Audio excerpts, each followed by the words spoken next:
Hello दोस्तों, स्वागत है एक बार फिर आप सभी का आपके अपने यूट्यूब चैनल पीएच क्लासेस पर।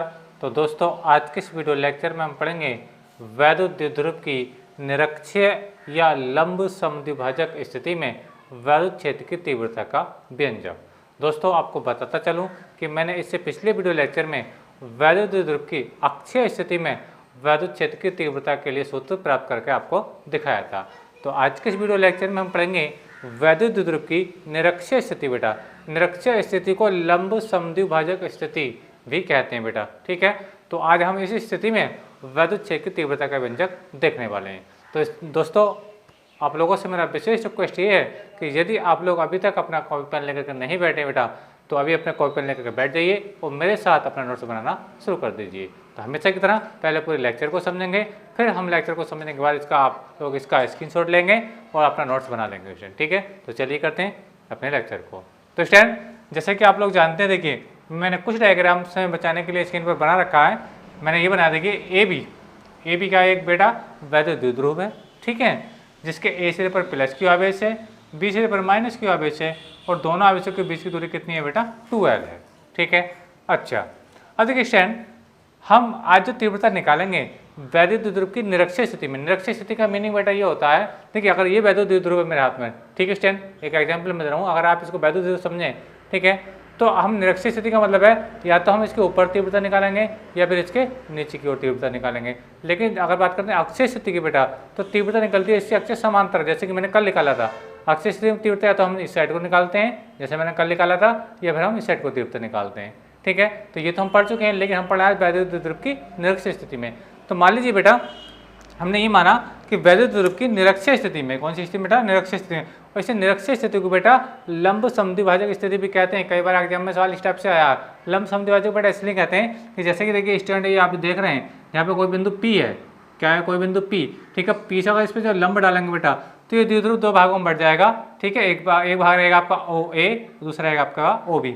तो बेटा इसके निरक्षीय स्थिति को हमेशा इसको लंब समद्विभाजक स्थिति भी बोला जाता है, इसलिए इसको याद रखना। अगर एग्जाम में आपसे क्वेश्चन आ जाए और काफी बार पूछे भी गया कि वैद्युत द्विध्रुव की लंब समद्विभाजक स्थिति में वैद्युत क्षेत्र की तीव्रता के लिए सूत्र प्राप्त करो, ठीक है, तो आपको निरक्षीय स्थिति वाला ही डायग्राम प्रूफ करके आना होता है फ्रेंड, ठीक है। तो चलिए अब मैं बता रहा हूँ आपको।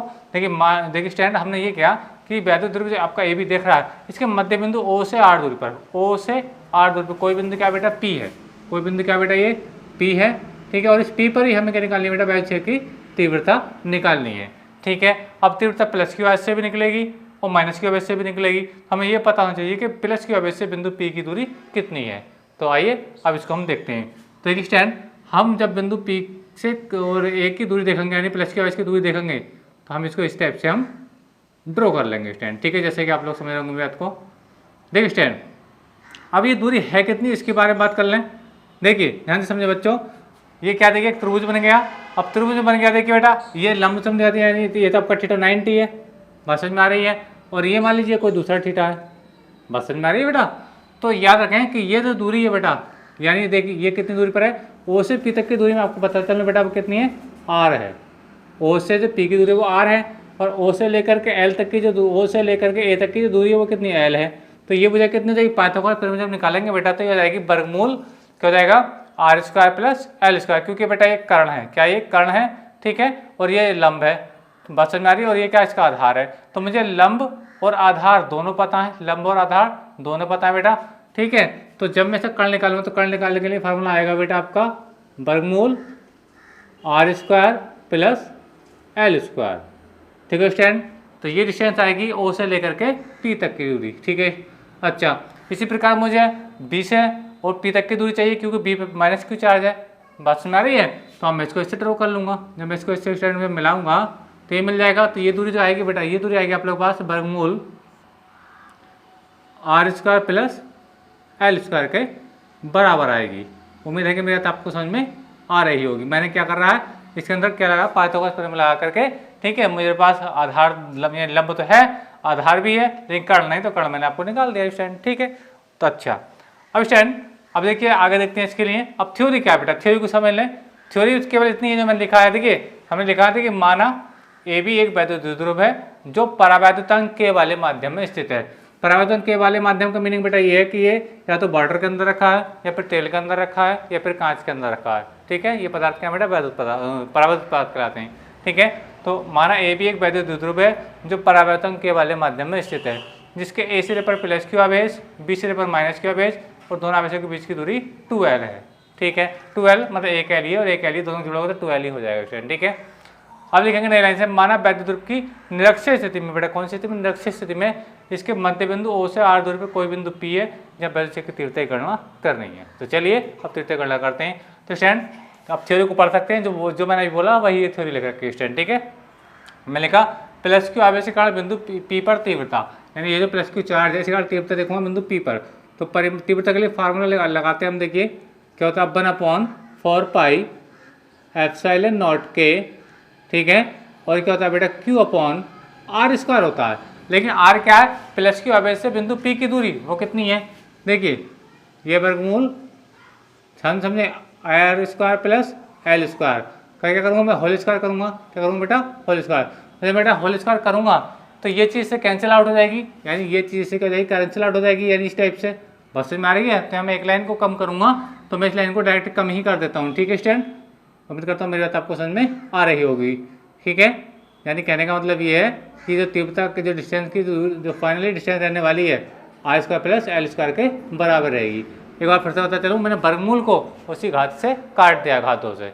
ठीक है, अब देखिए ये एक सदिश राशि है, वैद्युत क्षेत्र की तीव्रता की सदिश राशि, इसकी दिशा भी होनी चाहिए।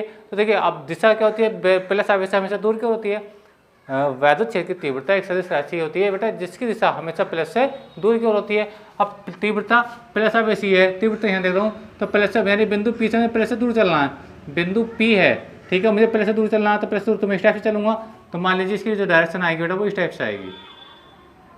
ये आपकी क्या रहेगी बेटा, मान लीजिए E1, क्या ये आपका बेटा E1 है। ठीक है, इसकी डायरेक्शन रहेगी A से P की ओर को, यानी प्लस से दूर की ओर को। मैं लिख देता हूँ डायरेक्शन को, A से P की ओर को रहेगी। ठीक है स्टूडेंट, अच्छा अब देखिए बच्चों, अब निकालेंगे माइनस के वाइस कारण बिंदु P पर तीव्रता। तो फार्मूला तो फिर से यही रहेगा, क्या 1/4πε0k। ठीक है, और ये क्यों रहेगा स्टूडेंट, अपन में क्या रहेगा, वर्गमूल, ये वर्गमूल रहेगा और क्या रहेगा इसका r² प्लस L², लेकिन वर्गमूल को घात 2 से काट देंगे बेटा तो ये जाएगा r² प्लस L² का होल स्क्वायर हो जाएगा। अच्छा अब देखिए स्टूडेंट की डायरेक्शन बात करें, अब ये माइनस चार्ज है, माइनस क्यू आवेश है, तो तीव्रता क्या होती है, माइनस आवेश की ओर होती है। तो यानी ये तो मतलब माइनस की तो तीव्रता इसकी ओर को होगी, यानी प्लस से तो दूर की ओर को होती है।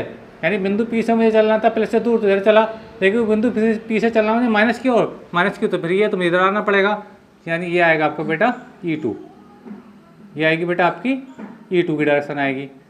उम्मीद करता हूँ यहाँ तक मेरी बात आपको समझ में आ रही होगी। ठीक है स्टूडेंट, अब सवाल ये बेटा कि देखिए मैं इसके हाँ डायरेक्शन को लिखता हूँ P से B की ओर को, P से यानी B की ओर को होगी कहाँ से, P से। उम्मीद करता हूँ मेरी बात आपको समझ में आ चुकी होगी। ठीक है, अच्छा अब देखिए स्टूडेंट यहाँ पे तीव्रता निकलेगी कैसे, तीव्रता यहाँ पे निकाले कैसे, उसे निकालने के लिए बेटा देखिए अब E1 और E2 के मान तो आपके ये आ गए, लेकिन इनके परिमाण तो देखिए लगभग बराबर है, परिमाण तो बिल्कुल सेम है, जो ये है वही है, लेकिन हाँ दिशाएं अलग अलग हैं। ये P से इधर की ओर को जा रही है, ये P से इधर को आ रही है, बात समझ में आ रही है।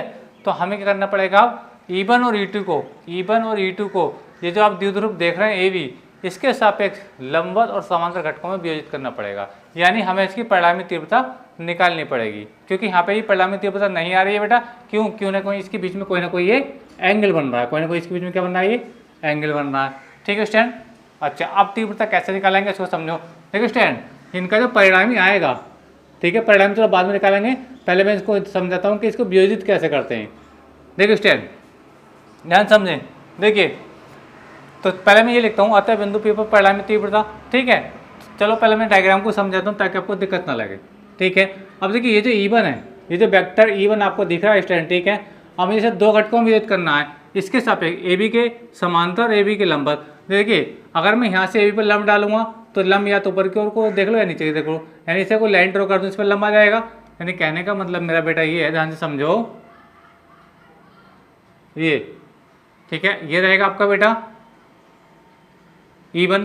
ठीक है, और ये तो यानी ये तो लंब इस पे लंब हो जाएगा, किस पर, AB पर लंब हो जाएगा, क्योंकि मुझे वियोजन जो करना है इस E1 का, ठीक है इस AB के सापेक्ष ही करना है, यानी एक बार ये होना चाहिए कि इस पर लंब आना चाहिए, एक बार इसके समांतर होना चाहिए। तो लंबी कंडीशन में तो ये हो गया, और ये है इसके समांतर, ये क्या रहा बेटा इसके समांतर रहा, क्या रहेगा इसके समांतर। ठीक है, बात समझ में आ रही है स्टूडेंट? यानी मैं चलो इसको डार्क लाइन से दिखा देता हूँ। ये अब इधर तो थीटा बन रहा था, अभी मैं आपको बता रहा था, इधर थीटा नहीं बन रहा। तो बेटा जिधर थीटा नहीं बनता, बात को समझें, जिधर थीटा नहीं बनता है, इधर थीटा नहीं बना है ना, तो इधर लिखेंगे साइन थीटा, क्या लिखेंगे साइन थीटा। लेकिन इधर तो थीटा बन रहा है, अभी मैं आपको दिखा रहा था कि किसी किसी कोण पर है, तो जब ये इधर थीटा बनता है तो इधर लेके चलेंगे बेटा कोस थीटा, क्या लेके चलेंगे बेटा कोस थीटा। तो ये रहेगा आपका बेटा E1 cos theta, E1 cos theta रहेगा। ऐसा क्यों किया, मैंने आपको फिर से बता रहा हूँ कि मैंने कोस थीटा इधर क्यों बना, क्योंकि E1 और E2 के बीच में इस साइड को तो एंगल बन रहा था, बात समझ में आ रही है, उधर को एंगल नहीं बना। तो जिधर एंगल नहीं बनता बेटा, जिधर एंगल नहीं बनता है उधर हम साइन थीटा लेकर के चलते हैं, जिधर एंगल बनता है उधर कोस थीटा लेकर चलते हैं। तो ये तो मैंने दिखाया आपको E1 को वियोजित कर दिया किसके सापेक्ष, ये द्विध्रुव AB के सापेक्ष। अब देखिए ये जो आप E2 देख रहे हैं, अब इसको भी वियोजित करना पड़ेगा। इसका वियोजन कैसे, फिर से वही बहुत, इसके सापेक्ष AB के सापेक्ष मैं इसको वियोजित करूंगा, किसको E2 को, तो E2 को करूँगा, यानी एक बार तो इस पर लंब आना चाहिए। तो लंब के लिए तो स्टैंड ऐसे आएगा लंब, इस पर लंब तो यही आ जाएगा AB पर, लेकिन AB के समांतर क्या चल सकता हूँ, तो AB के समांतर मैं ऐसे चलूँगा। बात समझ में आ रही है, उम्मीद करता हूँ मेरी बात आपको समझ में आई होगी। ठीक है, यानी कहने का मतलब ये है कि E2 को भी मैं AB के सापेक्ष कर रहा हूँ, वियोजित कर रहा हूँ। वियोजित का मतलब है कि लंबवत और समांतर घटक को मैं वियोजित कर रहा हूँ। ठीक है, लंबवत का मतलब इस पर यहाँ से एक बार इस पर लंब डालना पड़ेगा, एक बार मुझे समांतर चलना पड़ेगा। तो लंब डालने के लिए तो ये कंडीशन आ गई, और समांतर के लिए बेटा आपकी ये कंडीशन आ गई। तो ये जो आ रही है बेटा L से ये आ रही है आपकी E2 cos थीटा, क्या आ रही है E2 cos थीटा, और इनके बीच का थीटा बेटा ये रहा। बात समझ में आ रही है? ठीक है, यानी और यही क्या बेटा आपका परिणामी तीव्रता रहेगी, E रहेगी। और E क्या रहेगी बेटा, ये E जो रहेगा E बराबर रहेगा आपका E1 प्लस कोस, मैं यहाँ पे लिख देता हूँ, चलिए परिणामी तीव्रता जो E का मान जो आएगा बच्चों ध्यान समझो, वो आएगा E1 cos theta plus E2 cos theta, यानी E बराबर, यानी ये E की वैल्यू आएगी। ठीक है, E की वैल्यू क्या आएगी, मैं थोड़ा और अच्छे से लिख देता हूँ ताकि आपको नोट्स में दिक्कत ना पड़े बनाने में। ये तो P हो गया, और ये E बराबर बेटा क्या बराबर, E बराबर क्या रहेगा, E बराबर रहेगा बेटा E1 cos theta plus E2 cos theta. अब देखिए ये तो इसका मैंने समांतर घटक लिख दिया, अब मुझे इसका क्या लिखना पड़ेगा, लंबवत घटक। लंबवत क्या E2 sin theta, E2 sin theta. ठीक है, मैंने इधर sin थीटा क्यों लिखा, क्योंकि इधर एंगल बन नहीं रहा, इधर एंगल बन रहा था, इधर एंगल बनता था cos थीटा, जिधर एंगल नहीं बनता उधर sin थीटा। ठीक है स्टूडेंट, अब लिखेंगे बिंदु P पर परिणामी तीव्रता, लिखेंगे अतः बिंदु P पर परिणामी तीव्रता, परिणामी तीव्रता क्या हो जाएगी, ये हो जाएगी बेटा E बराबर हो जाएगा बेटा आपका E1 cos theta plus E2 cos theta. ठीक है स्टैंड, अच्छा वैल्यू रख लीजिए, थोड़ा पीछे से कर लेता हूँ वैल्यू को। ये हो जाएगा E बराबर हो जाएगा E1 का वैल्यू डालिए, E1 का मान क्या देखिए 1/4 पाई एप्सिलॉन नॉट K। ठीक है, और ये हो जाएगा बेटा आपका Q/r² प्लस L²। ठीक है, और ये cos थीटा प्लस इस पर E2 का मान देखिए, E2 का मान भी बिल्कुल सेम है, तो ये हो जाएगा 1/4 पाई एप्सिलॉन नॉट K।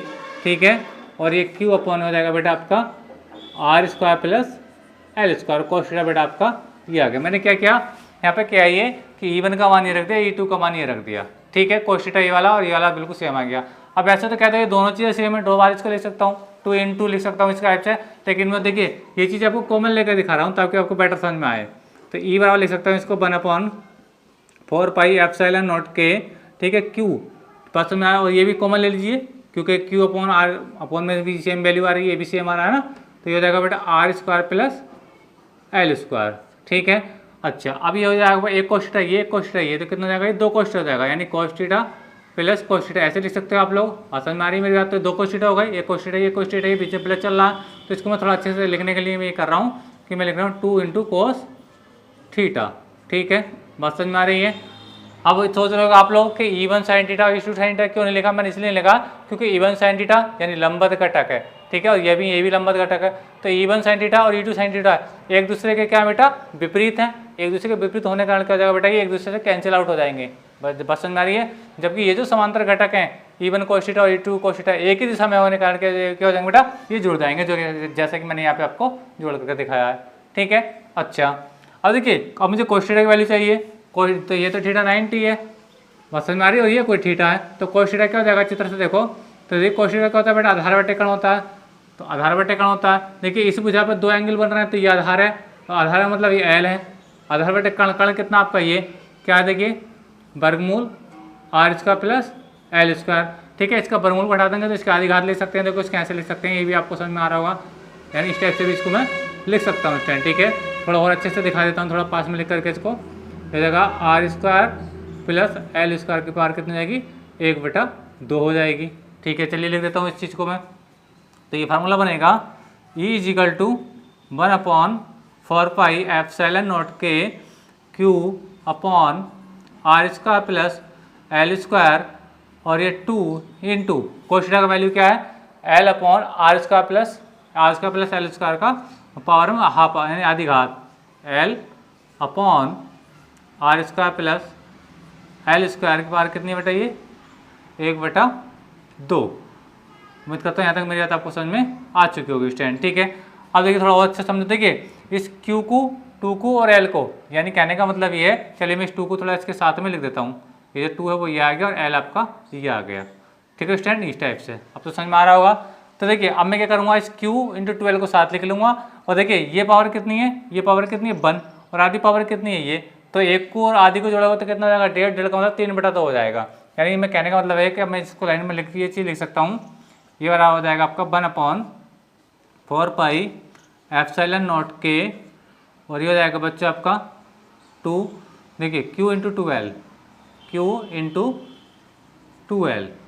ठीक है, यानी Q ये वाला, 2L कौन सा Q ये, 2L ये। ठीक है, अच्छा अपॉन में क्या हो जाएगा स्टैंड आपका, हो जाएगा देखिए R square plus L square की पावर कितनी जाएगी, देखिए 1 पावर ये, 2 आधी पावर ये, तो 1.5 का मतलब 3/2 हो जाएगा स्टैंड। ठीक है, परंतु ये जो आप Q × 2L देख रहे हैं, Q × 2L ये क्या कर रहा है, P के बारे हो जाएगा।